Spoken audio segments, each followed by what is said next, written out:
Hello everyone, Reggie Time here again with another video in the Bankroll challenge. I think this is the 7th video, I'm not too sure. Again, as you can see with the sky tables, probably going to be the sky tables for quite a number of editions, I would say. I've been giving it quite a lot of thought, and I feel Sky is definitely the best place, at least for the early stage of this challenge. Who knows how long it's going to go on for, who knows to what level we're going to take it, but certainly while we're playing 8NL, 10NL, 20NL, 30NL, Sky's where it's going to be at. If we decide to continue the challenge into the higher limits, then we may go elsewhere, but who knows, that's a long time off yet, so not really much point in thinking about it. I would like to start this video with just a tiny bit of self-promotion. As some of you might know, some of you won't know, I help people with their games. I run a Skype study group for like-minded players such as ourselves, mostly for recreational players that want to improve. It's a very relaxed atmosphere. We take it seriously. We all want to improve. We're taking it very seriously, but we're doing it in a manner that isn't super anal, super academic, and in a way that turns a lot of people off. We're trying to, or I try to, I'm going to call him a good shot here, getting such a good price. I try to keep it fun. I try to keep it light, whilst hopefully encouraging people to take the game seriously. Just going to jam with our Ace King suited. I thought we were going to jam. Oh, we let it with 30 pence. Sorry, I thought we stuck him in there. Well, let's just go for the rest now, I guess. Funny if he folded. I'd find that quite amusing. Ah, well. Oh, and there's that queen ball. That is disappointing. It's the second time before in this session I've had Hamilton in drawing dead. It's the second time he's escaped my clutches. It is a little bit frustrating, but you know, what can you do? What can you do? So yeah, we run a Skype group. Then the terms and conditions of it are really quite simple. The cost to you is $25 per calendar month. For that $25, you get access to my Skype group. You get access to one private session with me per month. You get access to numerous group sessions per month where members of the group get together and we'll sweat one of the players, or we'll all chip a few hand histories in and take a turn looking at each other's hand histories and all discuss what's going on. They're pretty informal, but it's like loosely designed to like have a real good think about things as a group, and hopefully do it in like a really sociable way that encourages you guys to get to know each other and then sweat each other between sessions with me and just promote a real sense of community. And then you get a private session with me. I think I might have already mentioned that. And you get access to me between group sessions, between your private sessions, just if you want to chew the fat about anything, any mental game issues you're having, any hands that you played, you want me to have a quick look over. You get access to me in Skype for all of those things. I think for $25 it's incredibly good value. I have really good feedback from the guys who have been involved in it, and yeah, I think it's a good product. It's a good product for the sort of people that I aim this service at. So if you are interested in signing up for December, now is as good a time as any. Now we're approaching the last week of November, and just drop me a message either on Facebook. My contact details. Oh shoot, timed out there while spamming my self-service. All right, really. My contact details can be found via Facebook. It can be found via Skype, via my email address. Which all these things are. All my contact details are below the video. Please don't hesitate to get in touch if you even just want to talk about it. If you would like a non-committal discussion with me about it, don't worry, I don't do hard sell. You can contact me, and if you think it's not for you, or if after talking to me you decide not to continue, you won't have me constantly like pressuring you to get involved. So yeah, if you're even thinking about it, just hit me up, give us a shout. That's the end of the self-promotion stuff. Now we just get on with making the video. ace here on table 3. All kinds of like draws we can get value from. All kinds of cards that kill my action on the turn or kill my hand. If we can get it in there against a hand like 9-7 or 8-7 or something, we're to get it in pretty good shape. And we don't want another flush card to come or a 4 to a straight card to come, and either have him fold a worse hand or have him just suck out on us. So far since coming to Sky, I played 2 sessions, about 5 hours maybe in general. It's been a good start. I've made about £40, so maybe slightly more, which is really good for these limits in just 5 hours, of course. And that's with quite a decent amount of like suck outs and whatever that have been happening against me, like the one with Hamilton earlier. Yeah, there's been plenty of ups and downs in that, in terms of like not massive ups and massive downs, but plenty of irritating things happening, plenty of good things happening, and yeah, it's been fun. It really has been fun. It's no fun losing, of course. It's no fun losing like 150 big blind pot with the best hand when you get somebody to put it in drawing almost dead or drawing to like 3 outs on the flop. But that's going to happen very, very often during our poker careers, and it's just something we absolutely have to get used to.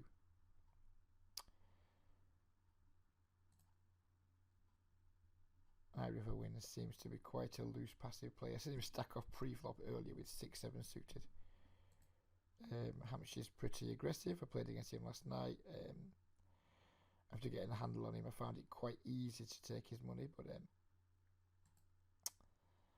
just going to have to fold here. I don't think he's like big into bluffing.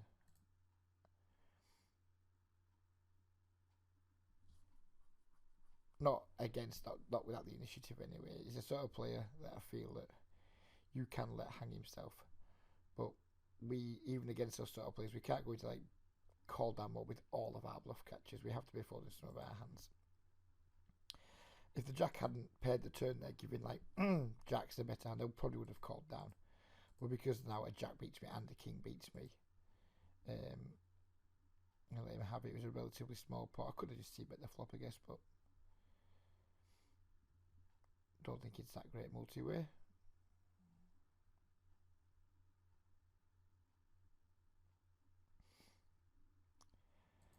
But being 2-2 Hampshire's left is certainly it's a good position for us. Mostly 8-0 tonight. That's not by design, that's just by I first of all joined 6 tables and then 2 broke, and I think there was like 3 of each at one point, 3-8, 3-10, 3-8. The 2 of the 10 out tables broke as a couple of regulars quit simultaneously, which always makes me a little bit suspicious, but whatever. So yeah, we're going to try and fill this real estate up over here in just a moment. Well, now we've got like the intros out the way and we're getting up to speed.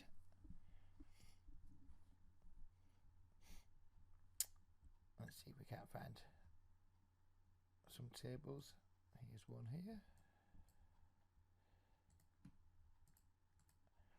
I've taken to min raising with quite a lot of my range pre-flop,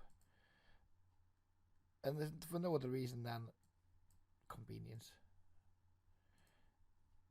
To be completely honest, it's quite a fast site.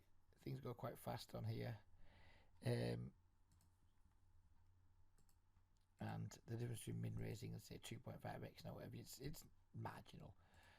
When I have time, I will usually be a bit more deliberate with my pre-flop raise sizing, but from the cut-off and button, I think min raising is just fine anyway. Probably won't be min raising too much from the early positions. But when I'm like adding tables on and stuff, rather than just time out, I just like click the min raise. It's not ideal, it's far from perfect, but I don't think it's terrible either.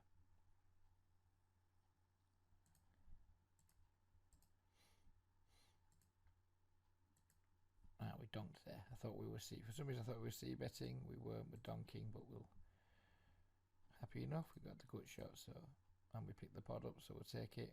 Wasn't ideal. I wouldn't generally recommend donking 2/5 pot with just a gut shot. But it worked out, so we'll take it.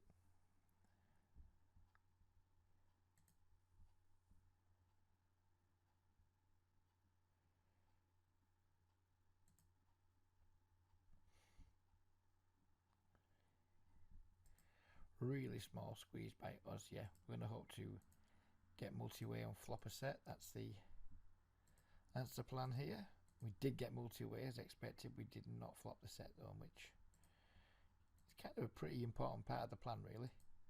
Flopping the set bit is like the most important part of the plan. We didn't flop a set. It's led into 3 plays, even though it's a reasonably good flop for our hand. We're just going to let it go. Could raise with the 5-6 here with like every draw known to man. In fact, I think we will. Hate coaches that say, and mentors and video makers that say we could do something, but we're not going to. I'm not one of those guys. If we could do something, I usually just say fuck it, we're on video, we'll do it, and then we'll talk about it later if something happens. Normally I would play Rushy Boy heads up, but when I'm making a video it's just too much going on, so we're not going to. We flopped reasonably well in that 3-bet pot here against Watch, whatever the heck his name is. I guess we just have to stack off at this point. We flopped top pair, backdoor flush draw. There's a very good chance he's ahead of us with just having an overpair, but I mean, what are we going to do? Just check call turn, check call flop, and check fold turn. I'm not going to do that.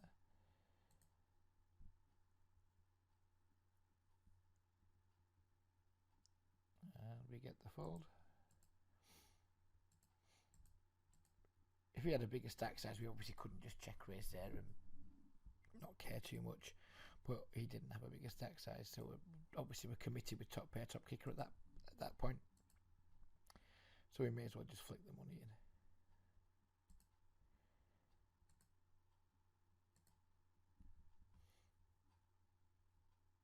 Betting on table 4. Don't particularly want to get raised. And we pick the pot up.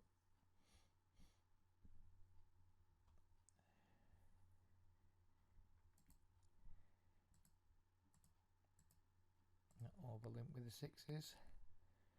So then you can absolutely get away within these games. If you're playing some kind of snap variant, you probably don't want to be getting into the habit of overlimping, but overlimping is something I'm going to do with a lot of implied odds hands on Sky, 6-7 suited, 5-4 suited, pocket 6s, pocket 7s, etc. Because isolation just doesn't seem to work too well. Many times I have gone for an isolation raise and 2 people have limped or what have you, and we've ended up getting 5 callers anyway, which isn't ideal when you've got like 5 high and 6 high.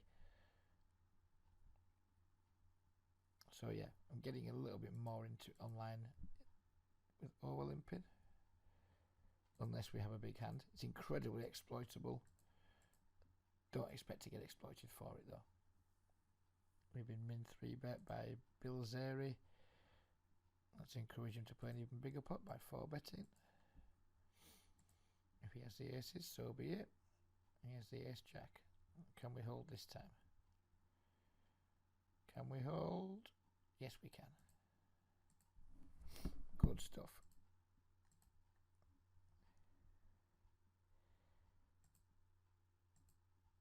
Call with the... Oh shit, so I thought I had a pair. That was a really bad call on table 2. But we've driven the nuts, so what do we care? Can we hold again against Hamilton? We do hold against Hamilton. All of a sudden, everything's coming our way. Good shots are coming our way. Getting max value with pocket kings is coming our way. These 8-0 games, by the way, they're super nice.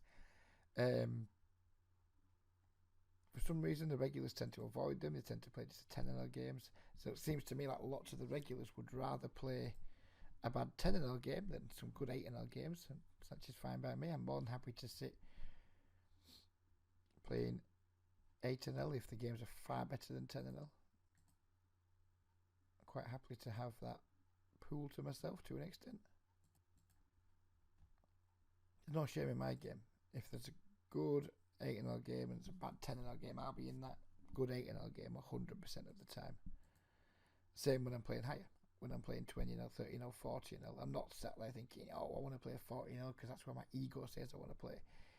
If I see 4 good 20-nil tables and 1 good 40-nil, 2 good 40-nil tables. Sorry, 2 bad 40-nil tables. I'm legging it to those 20-nil tables. It's not even close. I'm not going to isolate with a Jack-7.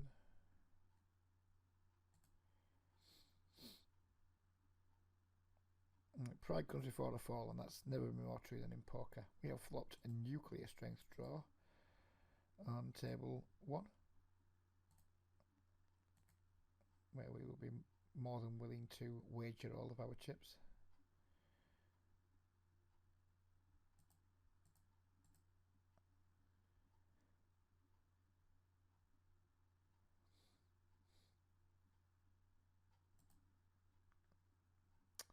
We didn't need to wager all of our chips though, which is pleasant. We don't mind picking up pots with 8 high. I'm going to call Boggy while he keeps betting 10 pence.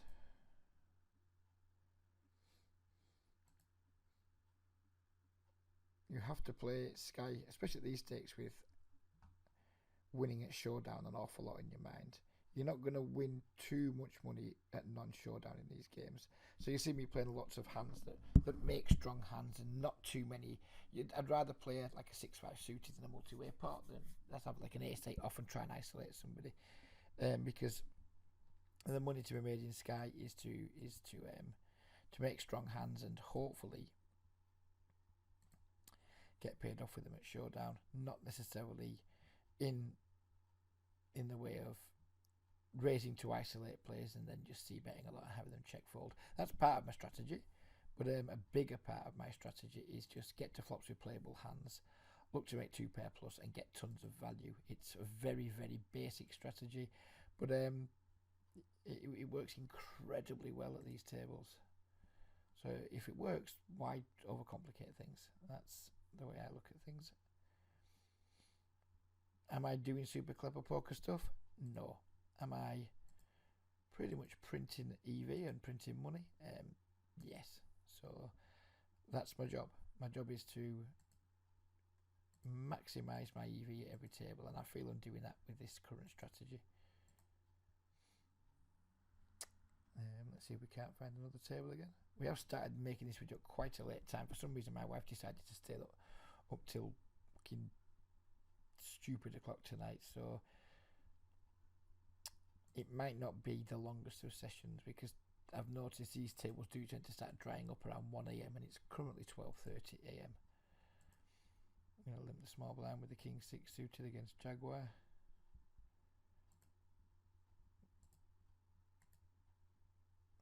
We river straight on table 1. Not too likely we're going to get much action, but we do. Well, not a lot of action, but we get all the action we could have fought for there when some guy just jams on us.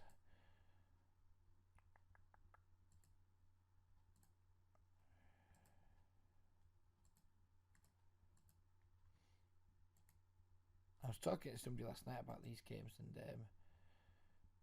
I think it's possible.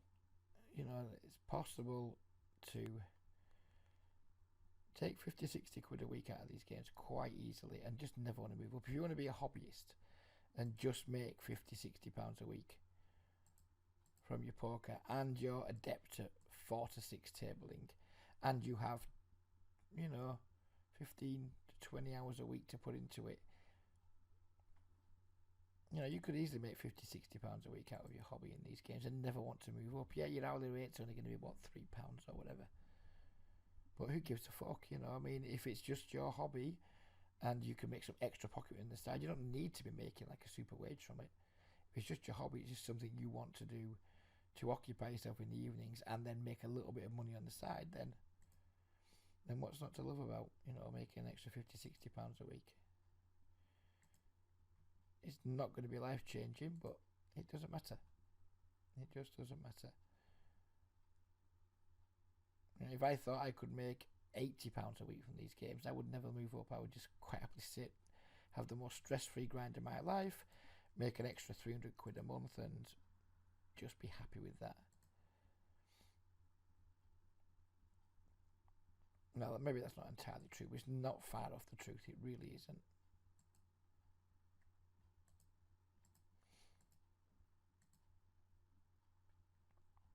Eight with some backdoor stuff. We'll call once. One of the backdoor stuff things has come in, so we'll call again. And then the backdoor stuff missed. He bets again. We're just going to fold at this point. The turn call could have been slightly ambitious, but I'm not going to beat myself up too much about it.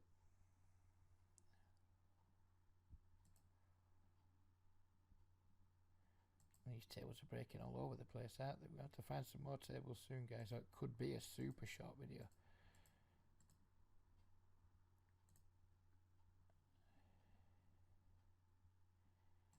Playing three-handed wasn't really, well, looks like two-handed at the moment on table 2. Wasn't really what I was trying to do when I set out with this video. Could be a little bit thin this on table 2 with the 2 pairs on the 4 straight board, but I don't think it's the end of the world. And right now there doesn't appear to be any tables that I can join, so I might end up pausing the video briefly whilst I wait for some more tables to come, because it's fitting a little bit too quick and I don't particularly want to play three-handed on video. It's kind of hard to do it, well, two-handed now. It's kind of hard to do it and give good comments, so we'll just pause the video and we'll come back when we have some more tables. So here we are, we're back up to 5. You guys probably barely noticed a jump. Table 2 looks like it might break, but we'll see.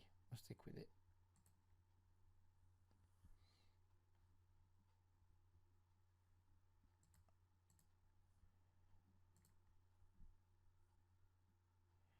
Table 1 looks like it might break too, but again, we'll try and stick with it.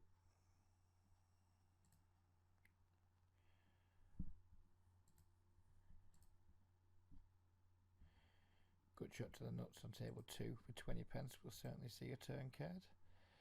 1 overcard and a flush draw. Let's see a turn card again. We make the flush.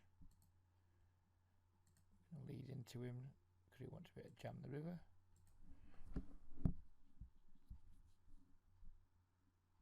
I'm not one for checking again once I make my hand when an obvious draw gets there. I tend to just lead out at that point. And if somebody folds, well, somebody folds. For 24 pence, we kind of have to call again, getting such a great price on our draw. We're not getting the exact direct odds, but we're damn close, and we'd certainly have implied odds if we'd have hit the queen, because it would have given plenty of players some 2 pairs, which we certainly could have got value from. As it happens now, it's going to fold our pair because the king wasn't what we were looking for. Wow, and the jack 4 wins. Fuck my life. This is going to be a chop on table 4, but we're still going to jam anyway because we just have to. Yeah, it's a 10-2. Whatever.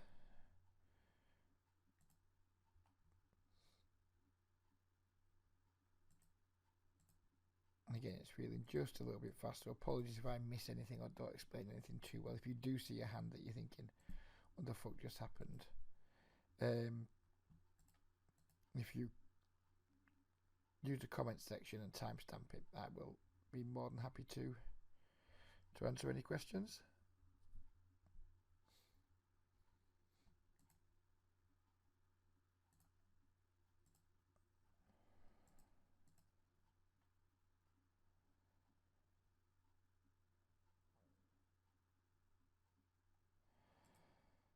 I think our 9 might be good here, but I don't think he's going to check fold a jack or better, so no point bluffing. Struggle to get value.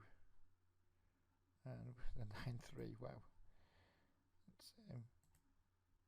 That's where he's got the green tag, I guess. Nah, that ace is disappointing.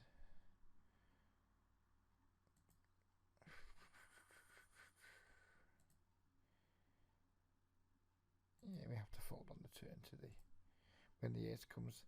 You know, our trip outs and 2 pair outs that were good on the flop, along with our flush outs, no longer become good once the ace hits. And he bets quite big again, so probably likely he's just got an ace. And we don't suck out against an ace very often, we just one card to come. And if we do hit our flush, we're not guaranteed to get paid off.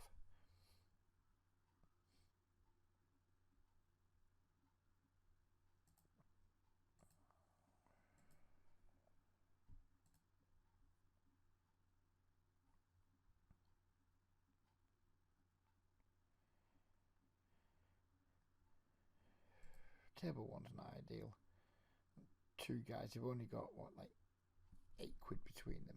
Have they even got 8 quid? No, they've got 8 quid, 7 quid between them. But I guess it's not hurting us too much at the moment in terms of manageability of the amount of tables we've got going and how quick the action is. But I wouldn't mind the table filling up, particularly wouldn't mind it filling up with some non-regulars.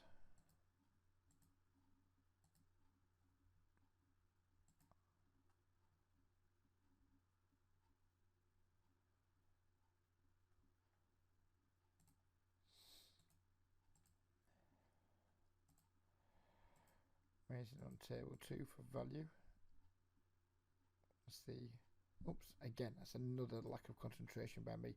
I thought we'd turn 2 pairs. I thought we had the king 7. It's a bad raise. I'm not going to compound the error by now trying to turn my hand into a bluff on the river. I'm just going to accept it was a bad raise. It was a bad mistake to make and leave it there. For some reason I thought I had 2 pair there. I just didn't stop to check. It shouldn't happen. It should really shouldn't happen, but it did. So it's just going to prompt me to make sure that I'm fully focused before putting money into pots for the rest of the video, or try to be. It's currently a 3-handed 10 and L table in the lobby that I've got my eye on. I'd prefer to see it go 4-handed before I join. Right, your table 1's now gone 5-handed, so we can afford to slot a short-handed table. It's just gone 4-handed too anyway, so what seat do we want? We want this one.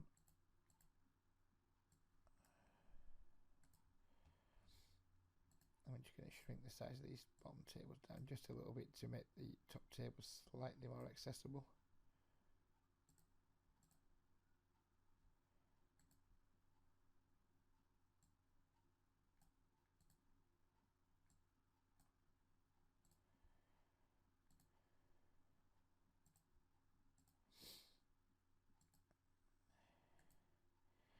And now table 5 looks like it's not really worth the effort.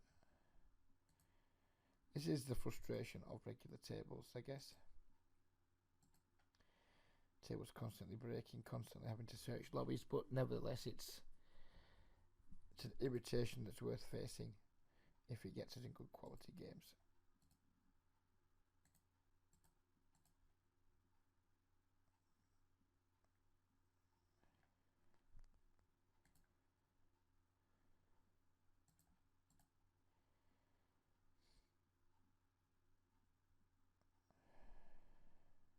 Big race on the button, but flopping the set is going to be so valuable in these games that, and I think squeezing is going to be so unlikely.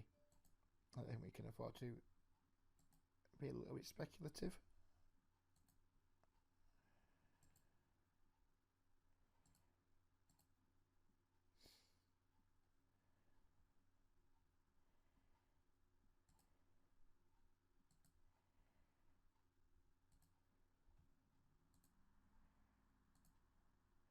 Big 3-bet with the ace king. We're just seeing him 4x with 5, so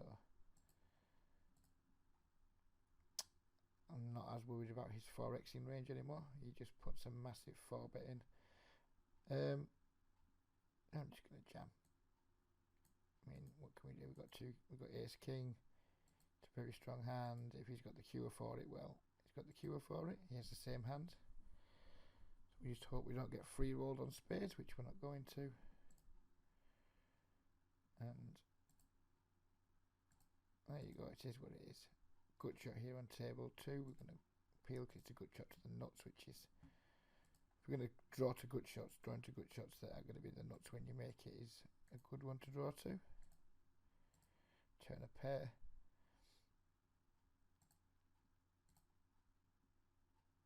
It looks like table 5's just gone bonkers. Second time that we haven't been value bet on table 2. And someone's had a relatively strong hand against us, so that's going to confirm my belief that paying off in these games is a really bad thing to do. If people are capable of only betting one street with reasonable top pairs, or not betting rivers with 2 pairs, then we don't want to be paying off too often, do we? I think that's definitely one of the biggest leaks of most micro-stakes poker players. They have 2 big leaks generally.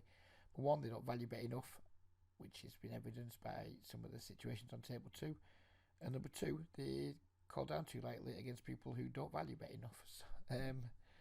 So it's a double-edged sword, really.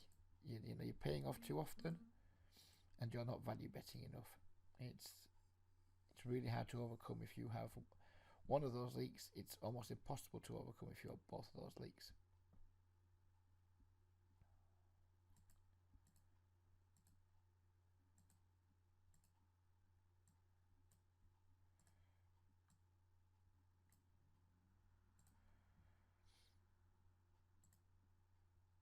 Going to check down against wire. We could have the best time with our ace 6.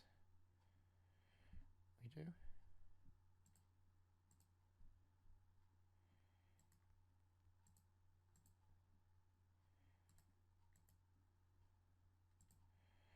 He's going to get that colour tag because Helium calls raises with 8-3 offsuit. Junior donks into us on this board. I'm going to raise for protection, value, whatever you want to call it. We've turned trips on table 5 a little bit fast. I should have probably considered leading there because it's a card that's much better for our range than his.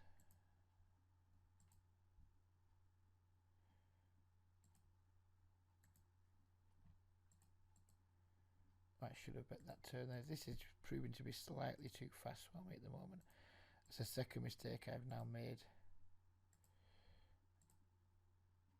which is not great.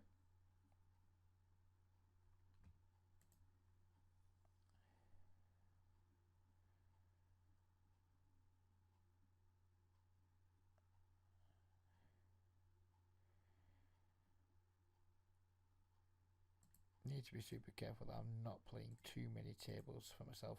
Playing 5 tables when I'm not passing comment on what I'm doing is very manageable, but I'm beginning to think maybe when I'm making videos, 4 tabling might be the answer, or just commenting less when I'm playing, because as I'm recording, like at least 50% of my play, if not more than that, having my volume reduced because of it probably isn't ideal. So perhaps I comment less on the mundane things and just like try and just focus really hard on not screwing up, because screwing up, that'll hold me back quite a lot. You know, we don't want to be screwing up too often, do we? And there haven't been particularly expensive blunders up to now, but if I repeat these blunders several times every single session, like checking back a straight, again, another blunder, right, let's focus. From here on in, let's focus.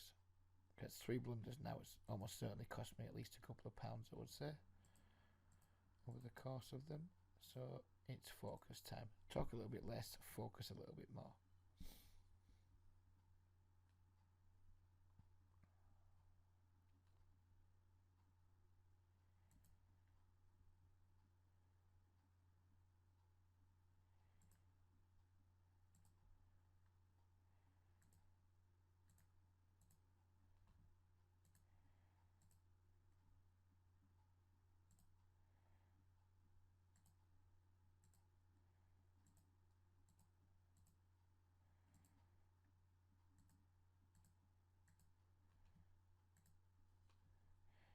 question here is, do we value bet the river or not to get value from like 10x? I think I'm going to make like a really small bet just to get paid off by 10x specifically. If we get raised, we're just going to pitch it. Even though this bet sizing could have induced occasional spew.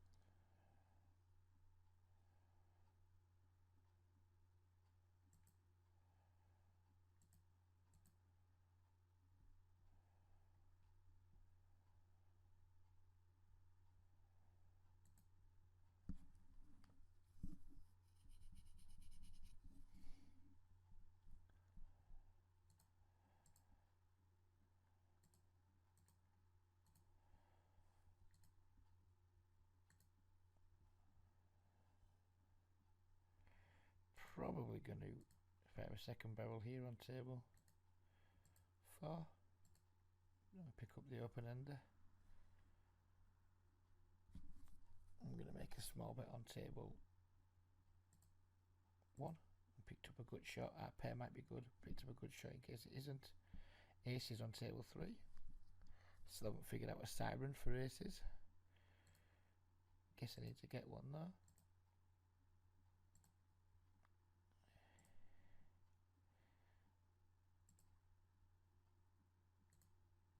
Not c-betting the jack 10 on table 2, table 5 multi-way. We will bet the turn if it checks to us though, given we've turned an open ender and we still have 2 overcards. And we miss, and we're going to give up.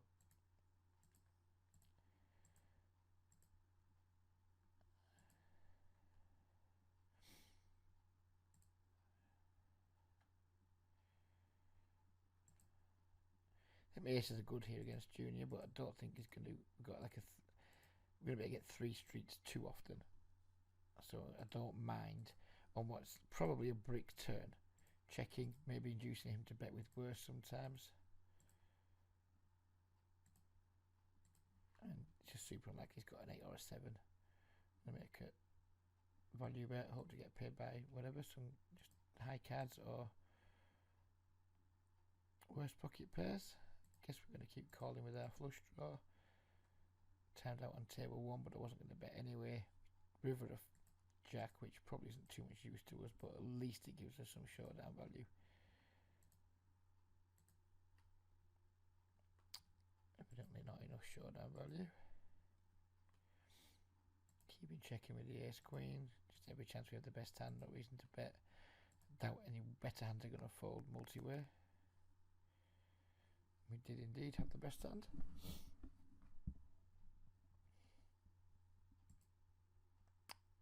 Again, same as before, we're not going to see bet the ace jack. Might have the best hand, worst hands aren't going to call. Very often. Going to own ourselves by betting there a decent amount. We will value bet the turn on the jack though. Should it check to us how much he bets.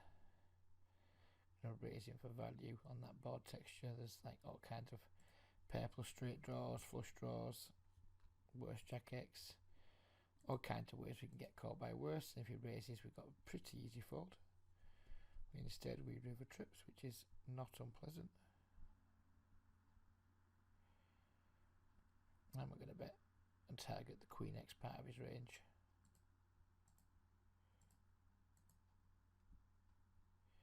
And he just folds, which makes me think he probably just had some kind of 10.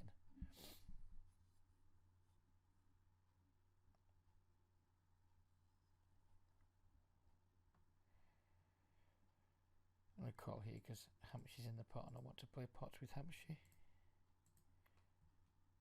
Sadly, Balbus has spoiled this adventure before it's even begun.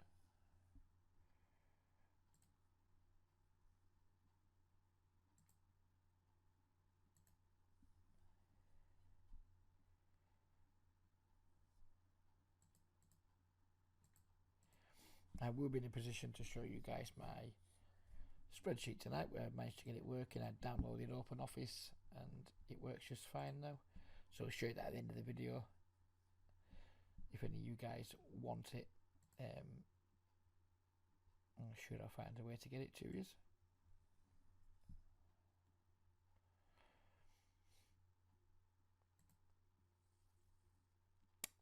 Due to his stack size, we're not going to. If we had 2 overcards, I would consider c-betting, but just 1 overcard and some crap backdoor straight draw is not really enough. So I'm just giving up. Yeah, he wouldn't have called with Queen 6, I wouldn't have thought, but also he would have. He had a pair, didn't he? So of course he would have called.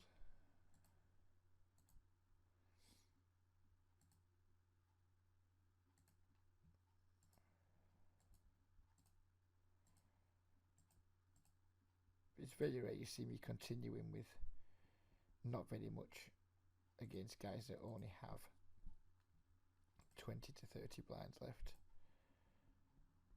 They just have a piece. They just commit all the time. They just have any kind of piece, draws, pairs. Sometimes even just hands as weak as just 2 overcards or whatever. So I'd rather just keep pots small and just bloat them when I want to bloat them. And again, as we talked about earlier, it's incredibly exploitable. But again, as I mentioned earlier, we don't worry about being exploited by guys that are pretty much incapable of exploiting us on a regular basis. They might stumble upon an exploit now and again, but it's so unlikely they're going to be sitting there figuring us out.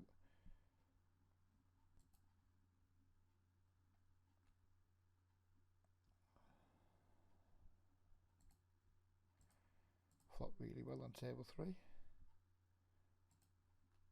I'm not going to check to people who I believe are probably passive. Just going to get on with that job of value betting. Called by Junior. Now we just want to make sure we get stacks in, and that will get the job done. If he calls river, if he calls his turn, we're going to have way less than a pot size bet left for the river. We can just shove pretty much any river. Wouldn't be too happy to see a 9 was the one I wouldn't be too happy to see. I was about to say that, but it's not like we're going to check fold. If he's got Jack 10, he's got Jack 10. Not at all worried about the backdoor flush. If he's somehow backed into a flush, then and there is no god, and he just has the 8 ace, which is why we need to jam there, because he's always going to check the 8 ace back, but sometimes he's just going to call with it like he did there. So I'm really pleased with how that hand worked out. I'm pleased that I had the confidence and the courage and the whatever. I mean, it doesn't take much courage at limits that you are immensely overrolled for, but still, nevertheless, we're making a video. I'm pleased that it demonstrated. I'm pleased we made like a value jam for a big number in terms of relative to the limits that we're playing, and demonstrated how easy it is. Well, not easy, but how it's possible to get called by all kinds of hands you wouldn't even imagine people would call with.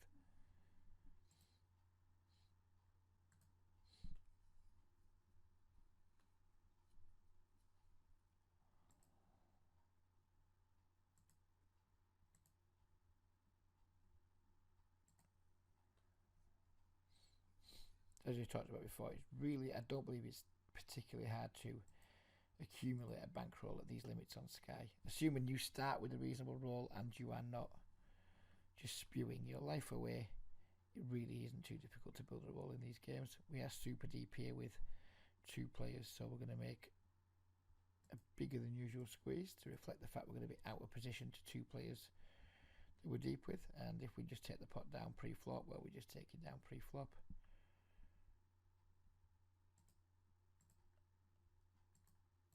Sidsley does indeed call. We have a super easy value bet here, and then it starts getting dicey if he raises us, because of how deep we are. 100 blinds deep, it would just like overpair 3-bet pot, bet, get it in. 160 blinds effective post flop, whatever it is. I mean, I really just think this is like super close to a fold here. I mean, he does it with ace queen, and that's about it. And I don't even think he does it with ace queen. Yep. I'm going to stick to my guns. I thought it was a bet fold from the off, and I'm just going to stick with it. say 100 blinds deep there, you just go with it and you just take your medicine. If someone's flopped a set against you in a 3-bet pot, you just absolutely take your medicine. But things get a little bit different when you start hands like 160, 170 blinds deep. Or at least they do, in my opinion. And when you guys there sat there thinking, fucking how did you fold there? But we've talked about how passive these games are all night. We've seen people not getting value all night. We've seen people checking down all kinds of strong hands all night. We've barely been raised at all. Personally, I just think it would be spewed to stack off there, knowing how these games play. And if now and again someone gets a bluff through, or somebody gets like, if somebody is raising for value with ace queen, and they just get to get away with it, because that spot's like not that common. It's not like you're going to be exploited constantly in that way, so I'm not worried. Again, I would have called with a good shot if this fellow had a full stack, but he doesn't. So I hope what I'm calling with a good shot is you have great implied odds when you make your hand, because people just don't see it coming very often. But you only have implied odds if the opponent making the bet has a deep stack. When he doesn't have a deep stack, we don't have the implied odds, so therefore we should be throwing that good shots in the bin.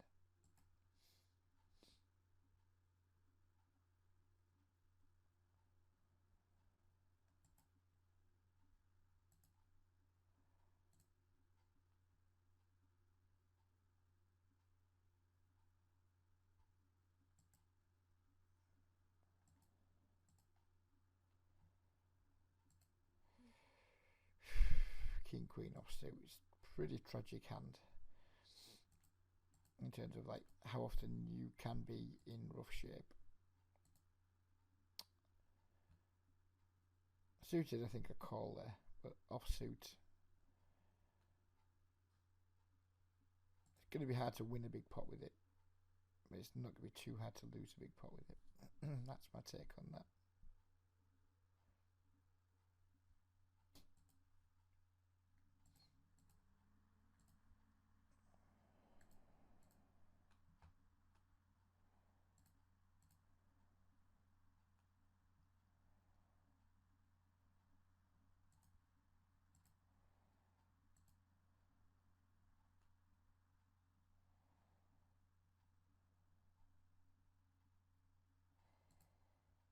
Raises the bluff on table 4, 2 overcards and some backdoors.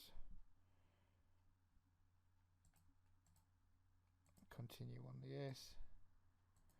Then we decide whether we're going to barrel off on the river. We're certainly going to barrel off when we river the nuts.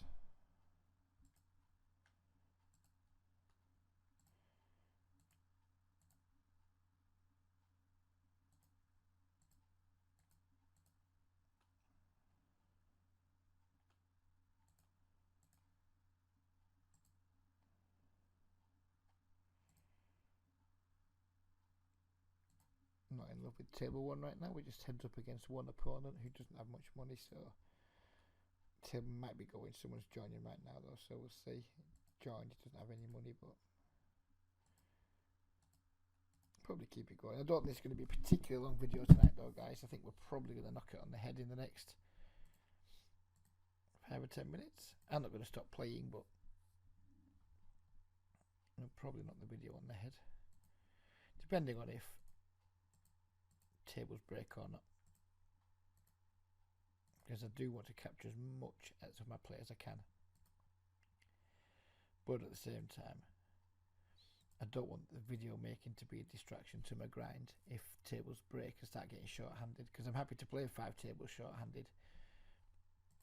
I'm just not that happy to do it on video and have to add commentary to it, so we might have to stop the video just to allow myself to concentrate and then restart the video so I can show you the spreadsheet at the end. Might be the way we go about this. We'll see.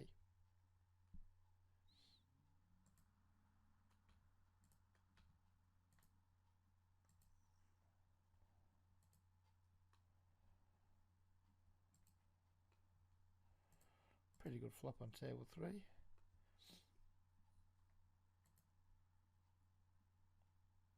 How much he put the squeeze on?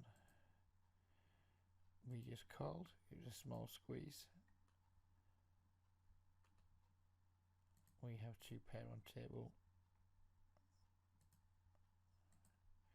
5. Unfortunately, we kind of bricked out on table, and we have to call because it's such a small bet. And we chop it, which is just fine. And lead with our big combo draw on table 2. Completely break, and a lot of our outs might now be in trouble. So we're just going to check and possibly call the bet. And then we completely break, so give up time. Not playing heads up against somebody who's got no money, so down to 4 tabling again for the time being.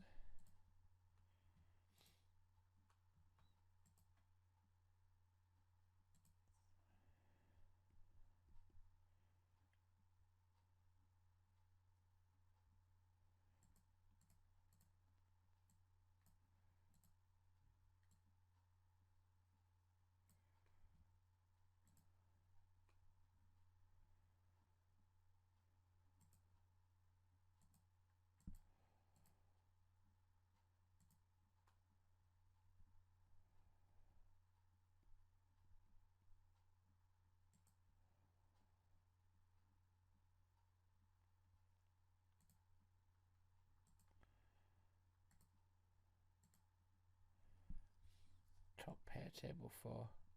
Not really what we were looking for, but certainly going to see a turn card.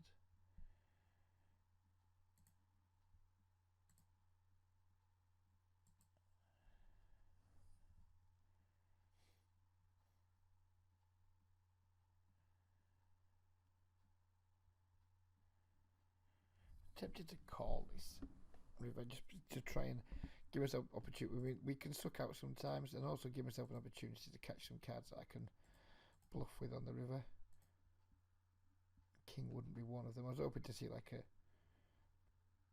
5 or a 6, something like that. We could like rep a straight with.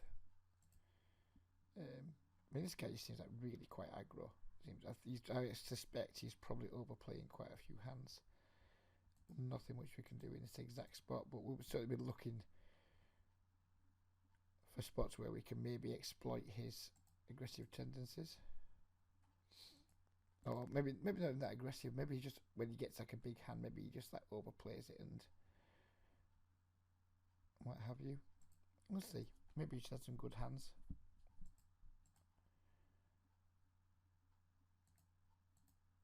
But the plan there was hit a 7, basically hit any card between like a 6 and a 10, and then try and bluff. But we didn't hit any card between a 6 and a 10, and he didn't give us opportunity to bluff. This could be a thin bet on the turn here into 2 players on the 9-10 jackboard, but if we do get called, we have a queen as an out. Probably a good card was the jack on the river, because we now at least go ahead of 9-10. Not many other things, but you know, it's counterfeited is 9-10.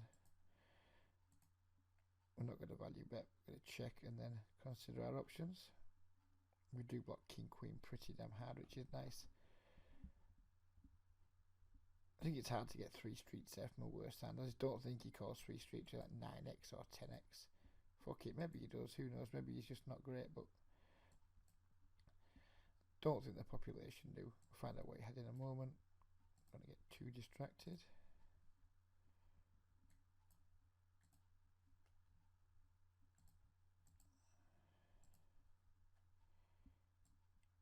He had king 10, so he was in pretty rough shape.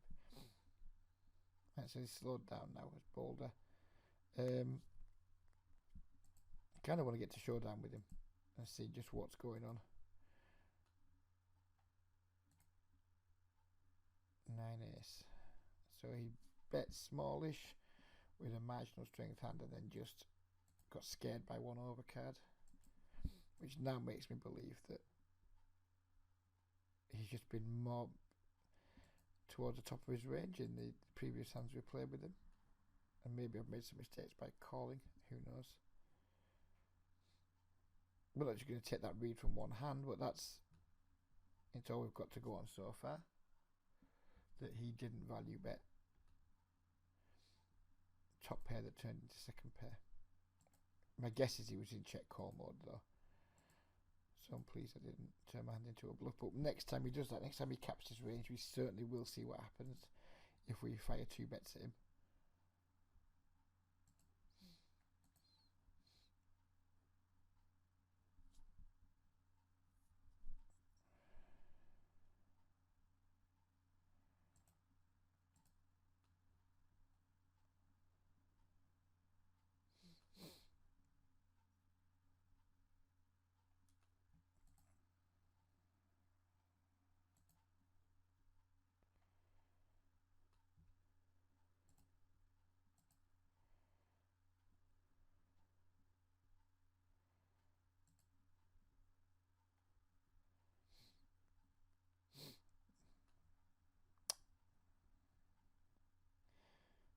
Very fun hand potential coming on table 1.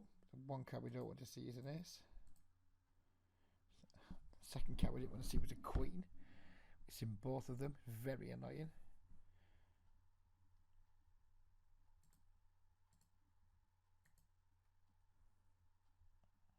I'm not going to bet into a dry side pot when it's going to be hard to get called by worse. I mean, it's just super likely Hampshire has something really shit handy like ace 10 or something like that. He's betting 40 pence. We have no choice but call. And get 56 pence. We have to call. At least we won a little bit from Hampshire. Fuck knows what he was doing that with, but we're about to go and find out. What does he make small bluffs into a dry side pot with? What do you do with Hampshire? He had pocket fives. What a fucking muppet.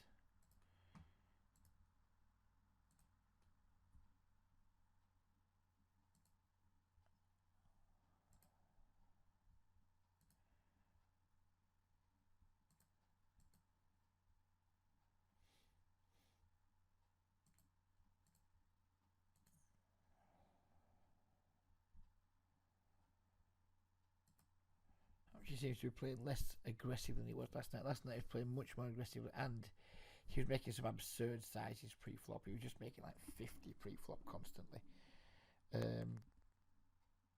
It's clearly on a different tablet tonight. He's doing things differently.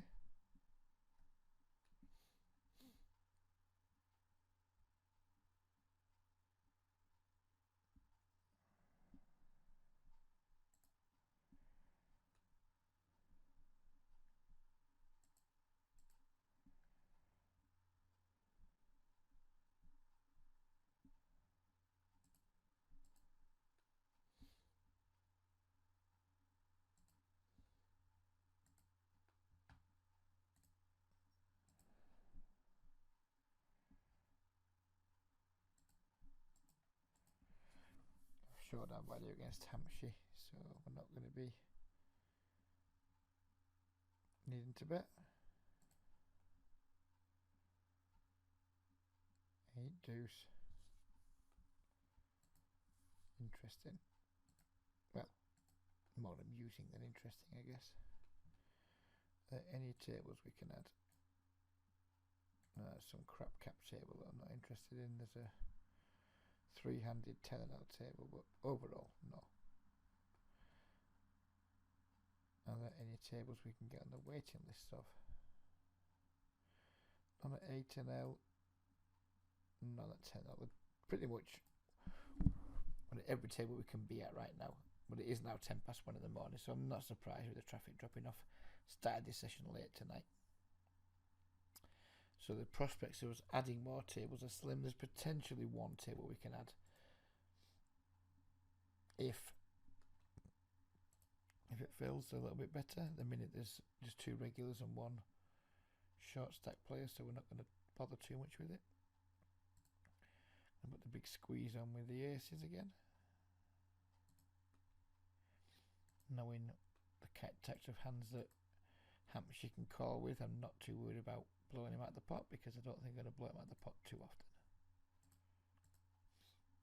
Bartino, he's in. I thought he'd gone down. I thought we'd lost one there in Bartino, but we didn't lose one.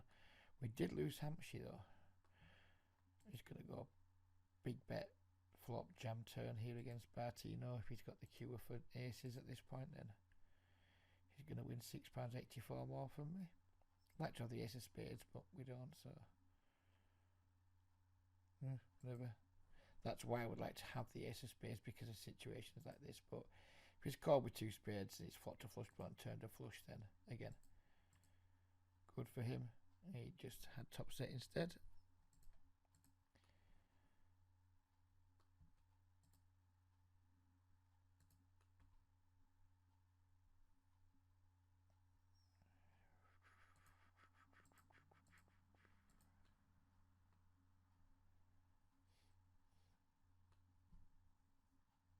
Not sure I know much about Bartino, but I've just seen him now min raise out of the big blind, so I think that alone warrants him being given the green tag.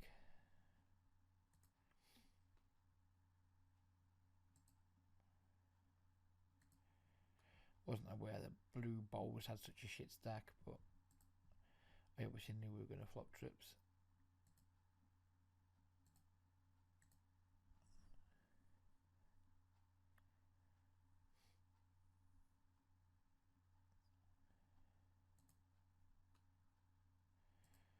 I think we're going to end the video now because I'm not going to be playing heads up. And 3 tabling will be a little bit slow for the recording. So, yep, we're going to end the video now. I'm just going to pause it though, and then when I finish playing, we'll go through the spreadsheet stuff. So yeah, we'll pause it now, and then I'll say my goodbyes when we're wrapping the video up.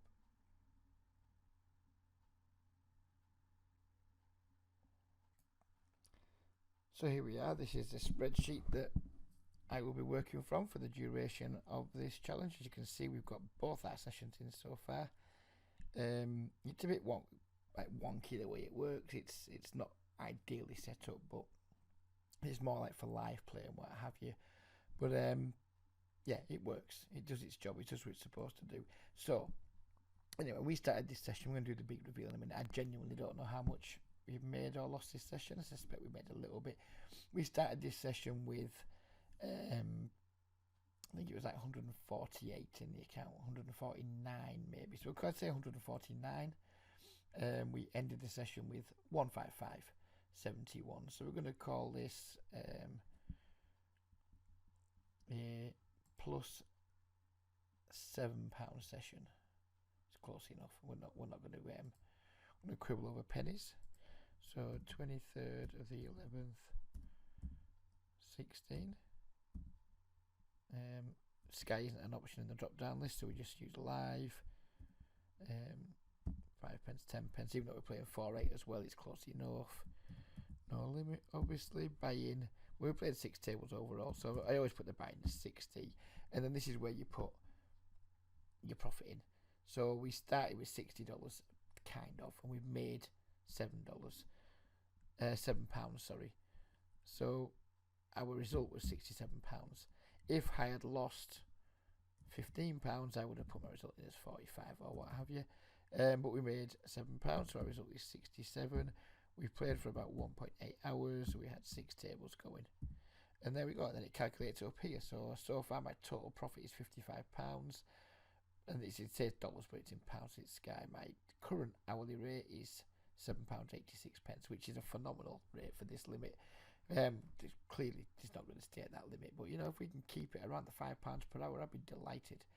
And then cash out, I have no fucking clue what that means. I have no idea how it's calculated.